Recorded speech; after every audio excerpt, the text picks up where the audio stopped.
Hello दोस्तों, welcome back to my podcast जिंदगी के कई रंग। मैं शैलेश आज एक नई कहानी के साथ आया हूं।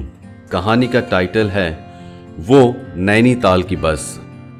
ये कहानी है अनन्या की, जो एक टफ ब्रेकअप से गुजर रही थी। उसने अपनी रेगुलर रूटीन से ब्रेक लेने का सोचा ताकि वो अपने आप को संभाल सके और आगे बढ़ने की हिम्मत जुटा सके। इसलिए उसने अपनी ऑफिस से छुट्टी लेने का फैसला किया और निकल पड़ी सोलो ट्रिप के लिए पहाड़ों में। उसने दिल्ली से नैनीताल की बस ली। वो बस स्टॉप जल्दी पहुंची, जिसकी वजह से उसे विंडो सीट भी मिल गई। बस काफी टाइम तक रुकी, फिर सारे पैसेंजर्स आने के बाद बस निकल पड़ी। सफर शुरू हुए कुछ 3-4 घंटे हो चुके थे, पर अनन्या को कहाँ कुछ पता था। वो तो सिर्फ एक नजर आसमान में देख रही थी। जब बस डिनर के लिए एक ढाबे पर रुकी, उसने एक आवाज सुनी, एक्सक्यूज मी मैडम, क्या आप कुछ खाना भी खाएंगी या पूरा आसमान ही खत्म करना है? अनन्या मुड़ी और उसने पहली बार नोटिस किया वो एक बहुत ऑर्डिनरी दिखने वाला लड़का था, जो उसके नेक्स्ट सीट पर ही बैठा था। वैसे तो उसकी पर्सनालिटी कुछ एक्स्ट्रा ऑर्डिनरी नहीं थी, बट हाँ, आंखों में चमक और चेहरे पर मुस्कान कोई मिस नहीं कर सकता था। उसने अनन्या से कहा, मैं दिल्ली से आपके साथ बैठा हूं। इतना वक्त गुजर गया, बट आप सिर्फ आसमान देख रहे हो।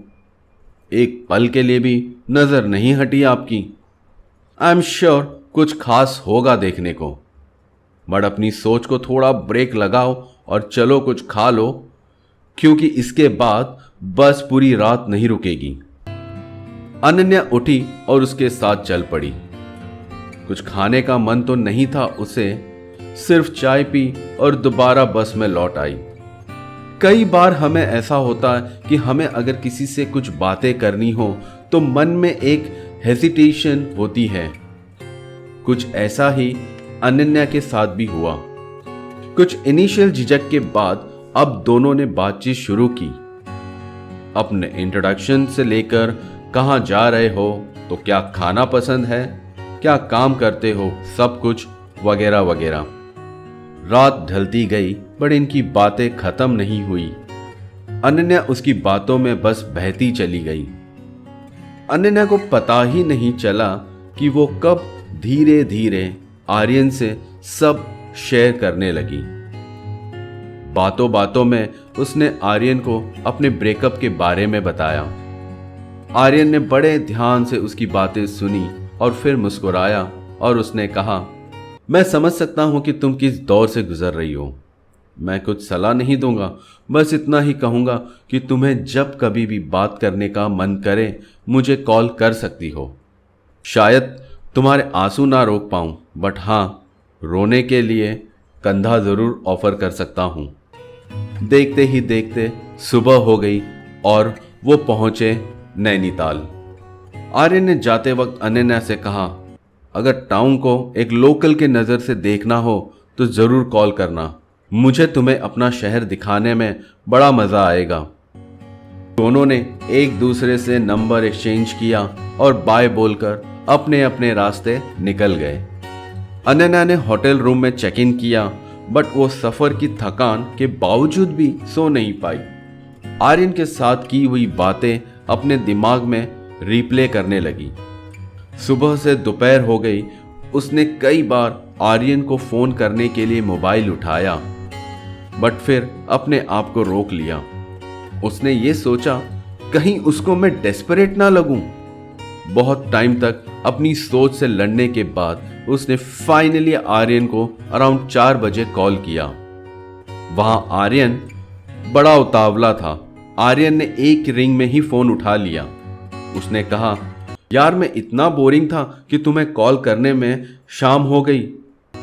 ये सुनकर अनन्या हंस पड़ी।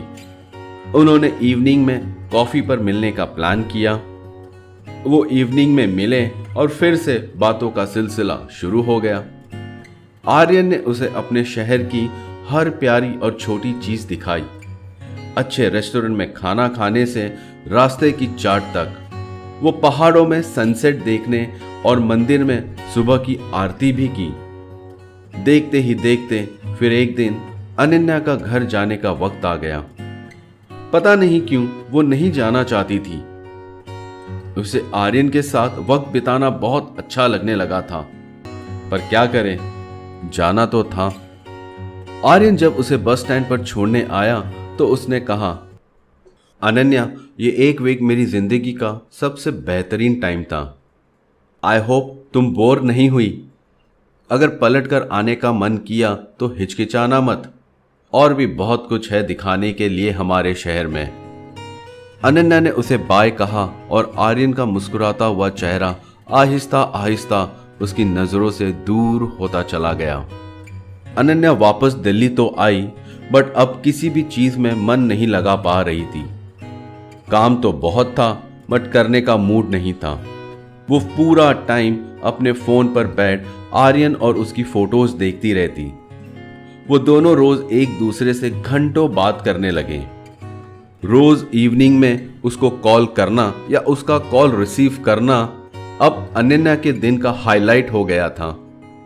बहुत जल्द उन दोनों ने डिस्कवर किया कि उनकी काफी सारी चीजों में पसंद और नापसंद एक जैसी है। दिन बीतते गए और ये दोनों एक दूसरे के करीब आते गए। अब तो अनन्या आर्यन से बात किए बगैर एक दिन भी नहीं निकाल सकती थी। धीरे धीरे अनन्या ने रियलाइज किया कि आर्यन के साथ ये कंफर्ट अब शायद प्यार में बदल रहा है। बट आर्यन ने तो कुछ कहा ही नहीं। वो दोबारा गलती करने से डरती थी, इसलिए बहुत कॉशियस थी। मन तो करता था कि एक बार पूछ ले डायरेक्टली, क्या ये रिश्ता फ्रेंडशिप से ज्यादा है, बट वो चांस भी नहीं लेना चाहती थी। व्हाट इफ आर्यन को उसके लिए कोई फीलिंग्स ही ना हो। वो आर्यन की फ्रेंडशिप को लूज भी नहीं करना चाहती थी, इसलिए अब अपने आप को रोक लेती थी। वो आर्यन की फ्रेंडशिप को लूज भी नहीं करना चाहती थी, इसलिए अपने आप को रोक लेती थी। अनन्या को वापस आए 3 महीने गुजर गए और आज उसका बर्थडे था। उसका मन नहीं था ऑफिस जाने का, इसलिए उसने छुट्टी ले ली। कोई फ्रेंड्स भी नहीं था, सो वो घर पर अकेली थी। उसने खुद के लिए एक कप चाय बनाई और नेटफ्लिक्स सर्व ही कर रही थी कि डोरबेल बजी। जब डोर ओपन किया तो आर्यन को वहां खड़ा पाया एंड शी वाज सरप्राइज्ड। अरे आर्यन, तुम अचानक? आर्यन ने तो पहले उसे फूल दिया और बर्थडे विश किया, फिर वहीं दरवाजे पर खड़े खड़े कहा, अनन्या, मैं अपनी इस फ्रेंडशिप को खराब नहीं करना चाहता। ना ही ये चाहता हूं तुम सोचो कि मैं एक अपॉर्चुनिटी इनकैश करने को ट्राई तो नहीं कर रहा हूं। मैं जानता हूं तुम्हें लास्ट टाइम बहुत तकलीफ पहुंची थी अपने रिलेशनशिप को लेकर, और इसलिए मैं अपने आप को इतने टाइम से रोका हुआ था, बट अब नहीं कर पा रहा हूं। तुम मेरे लिए बहुत स्पेशल हो। तुमसे बातें करना, तुम्हारे साथ वक्त बिताना, ये मेरी जिंदगी का हाईलाइट हो गया है। अगर तुम्हारे मन में मेरे लिए कोई फीलिंग्स नहीं हो तो इट्स ओके, कोई प्रेशर नहीं। मैं अभी यहीं से लौट जाऊंगा, बट प्लीज फ्रेंडशिप ब्रेक मत करना। मैं आज के बाद इस टॉपिक पर कभी बात नहीं करूंगा। बस चाहता हूं कि तुम मेरी फीलिंग्स को जानो, क्योंकि वो दोस्त ही क्या जिससे आप दिल की बातें ना कर सको। अनन्या ये सब सुनकर शर्मा गई। उसने कहा, आर्यन, जस्ट चिल। मैं खुद भी इसी मुश्किल में कई दिनों से हूं, बट डरती थी बोलने से। मैं नहीं चाहती कि ये रिश्ता एक रिबाउंड हो, पर मैं ये भी झुटला नहीं सकती कि तुम भी मेरे लिए बहुत स्पेशल हो। So instead of rushing into it, क्यों ना हम दोनों एक दूसरे को टाइम और ग्रेजुअली इस रिश्ते को आगे बढ़ाए ताकि हम श्योर हो सके। आर्यन इस बात पर अग्री हो गया और कहा, तो चलो इवैल्यूएट करते हैं और आगे बढ़ते हैं। शुरुआत चाय से और फिर तुम अपना शहर दिखाना। ये तुम्हारे लिए पेबैक टाइम होगा मैडम। वो हंस पड़ी और आर्यन को गले लगा लिया। तो इस तरह अनन्या ने प्यार को एक और मौका दिया। सो फ्रेंड्स, स्टोरी को सेव कीजिए, शेयर कीजिए। आपको और आपकी अगर स्टोरी हो और आप अपनी स्टोरी को शेयर करना चाहते हो तो मुझे बताइए। मुझे इंस्टाग्राम पे फॉलो कीजिए, डीएम कीजिए। ऐसी और भी बहुत सारी कहानियां लेकर जल्द ही मैं मिलूंगा। तब तक के लिए बाय एंड टेक केयर।